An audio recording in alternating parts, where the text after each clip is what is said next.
For this project, we're going to be writing equations for each of the 32 lines. Then we're going to be writing their domain and their range. You can write them in point-slope form or slope-intercept form, but for me, I think the easiest way to go about this would be to use point-slope form. So that means you'll be finding a point on each line and you'll be finding the slope.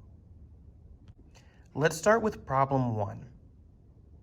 Point-slope form means that we're going to be finding the x and y values of a point on each line, and then we're going to be finding its slope.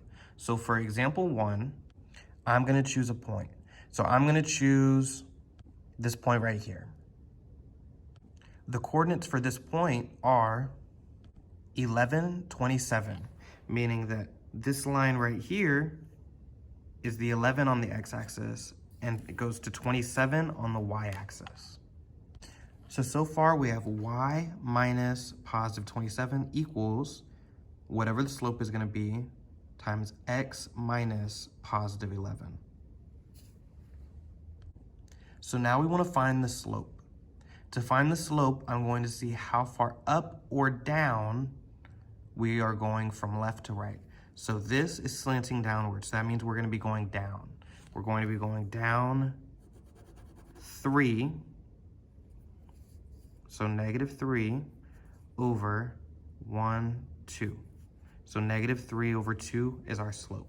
So we have the equation y minus 27 equals negative 3 halves times x minus 11. So I'm going to write that in the equation column. And now I want to find the domain and the range. So the domain is going to be how far left it goes to how far right it goes. And the range is going to be how low does it go to how high does it go. So for domain, we're looking at the x values. So right here at 11 to right here at 13.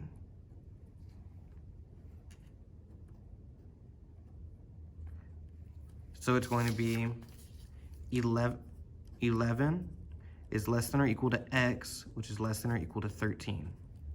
That's your domain, and your range is going to be 24 is the lowest point, and it goes up to 27. So we have 24 is less than or equal to y, which is less than or equal to 27. So we have our domain and our range. Let's do one more example together. Let's do number 4, which is going to be this segment right here. So what we want to do is we want to identify a point. Let's go with this point right here. So what I'm going to do is I'm going to write down what that point is, which appears to be at 3, 11. So on the x-axis, it lines up with 3, and on the y, it lines up with 11. So we have y minus the y value is 11 equals slope times the x value minus the x value is 3. And now we want to find our slope. From left to right, it's going upwards. So it's like we're going up some stairs. So I'm going to go up first. So up, it lines up, and then to the right. So up, we're going 1, 2, 3, 4, 5, 6, 7. So our slope is going to be positive 7 over 1, 2, 3, 4, 5, 6, 7, 8, 9. 7 over 9. So our equation is y minus 11 equals 7/9 times x minus 3. So let's write that down. So we have y minus 11 equals 7/9 x minus 3. So now we want to find the domain, which is going to be all the x values, and the range, which is going to be all the y values.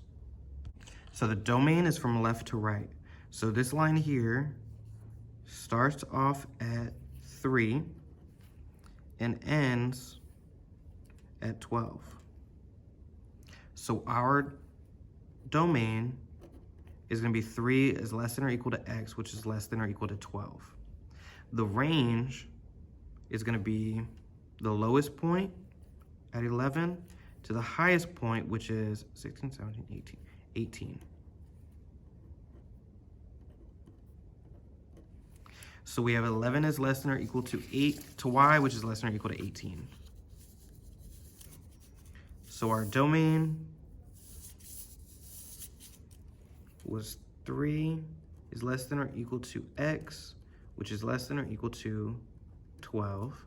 And our range was the lowest point 11 and the highest point 18 with y in the middle. So now we have problem 1 and 4 done. So go ahead and finish the other 30 lines.